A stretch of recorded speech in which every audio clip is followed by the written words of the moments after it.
Więc ten odcinek nie wiem dla kogo będzie, bo nie wiem jak nazwać grupę docelową, która się zajmuje tym, o czym chcę mówić, więc nie wiem. Dzień dobry. Witam bardzo serdecznie w poniedziałek w kolejnym odcinku naszej serii Jednym Słowem. Moi drodzy, w tym tygodniu, tak jak się to już stało zwyczajem, rozpoczynamy trylogię, ale teraz będzie taka trylogia, dlatego że będziemy codziennie rozważać to samo słowo, tylko w 3 różnych wariantach. Otóż będzie to tak zwana trylogia palcowa, dlatego że słowem, które będziemy sobie patrzeć na to słowo w tym tygodniu, będzie słowo palec. Słowo mi się to wzięło stąd, że jak sobie szukałem, jak pamiętacie, ostatnio było takie słowo daktylios, czyli ten pierścień, to następne słowo w słowniku, i padło mi oczy, to jest słowo takie samo, tylko się różni jedną literką, mianowicie daktylos, bez i. I daktylos to jest właśnie palec. To jest w ogóle ciekawe, że jak szukasz daktyli, jak lubisz daktyle, to masz to, tutaj masz daktyla, według greckiego języka, tu masz daktyle. I słowo w ogóle to jest ciekawe, że pierścień i palec to jest to samo słowo, tylko z jedną różnicą, nie literkową. Czyli można powiedzieć, że w sumie to po grecku pierścień to jest palcownik, czyli to jest coś po prostu takiego na palec. No, w sumie to logiczne nawet. No, w sumie tak. Dobra, palec. Codziennie, dzisiaj, w środę i w piątek będzie słowo palec. Dzisiaj pierwsza wersja palca. Jakaż to będzie wersja? Na pewno pamiętacie takiego człowieka, który był głuchoniemy.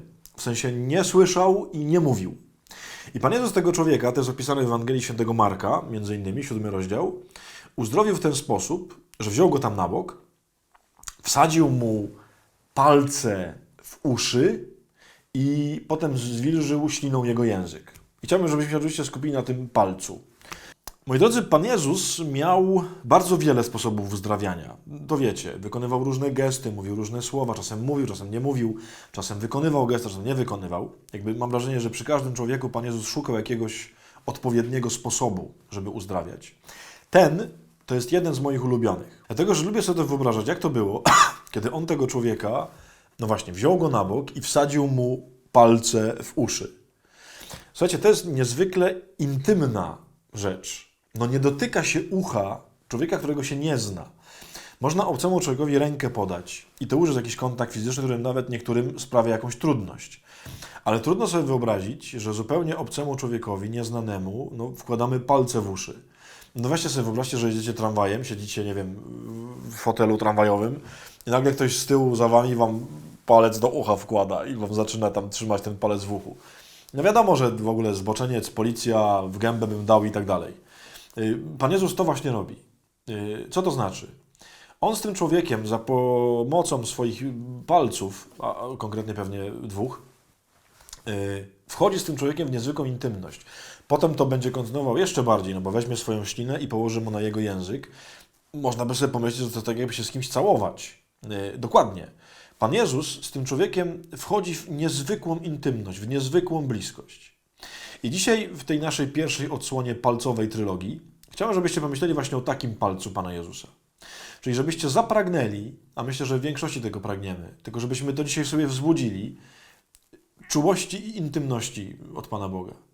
Bardzo wielu z nas na pewno brakuje takiego doświadczenia Pana Jezusa bliskiego. I nie chodzi tu oczywiście o żadne tam budowanie emocji i takie tam inne pierdoły. Nie.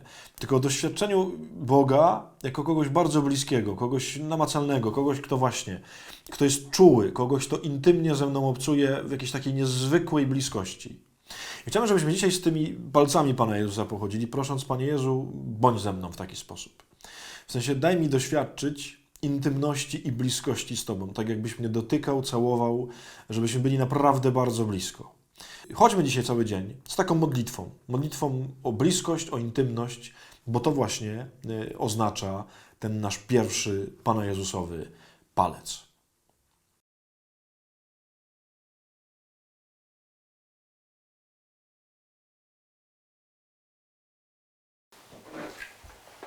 Co masz taką minę? Te gesty takie dość dziwne, bo w sumie mógł ich uzdrawiać z 10 metrów. Dokładnie. I czasem tak robił. Czasem nie dotykał, czasem nawet nie mówił, albo tylko mówił tak, chcę, nie? I nic nie robił. A niektóry dotykał, pluł im w twarz, siadał z nimi, w ogóle różne rzeczy robił. To jest ciekawe. On po prostu dostosowywał do tego, czego potrzebuje człowiek, sposób uzdrowienia. Takie mam wrażenie. I wiedząc, że ten potrzebował jakiejś bliskości, to dlatego tak go uzdrowił. Inny nie potrzebował bliskości, tylko potrzebował czegoś innego, nie wiem, jakiegoś znaku, mocy albo czegokolwiek, no to go uzdrowiał inaczej. Jakby nie ma Jezus takiego jednego modelu, nie? A my tak mamy zawsze, nie? Bo kolegę tak uzdrowił, albo kolega ma takie doświadczenie z Panem Bogiem, ja też bym miał takie doświadczenie. Bo kolega miał tam odlot na modlitwie, ja bym chciał mieć taki odlot jak on. Nie. Nie. Ty to ty, kolega to kolega. Kolega niech ma odlot, a ty szukaj czegoś normalnego. I tak ośmieszył tych, jak się nazywają? Odnowy. Odnowowców. I love odnowowców. Dobrze. Amen.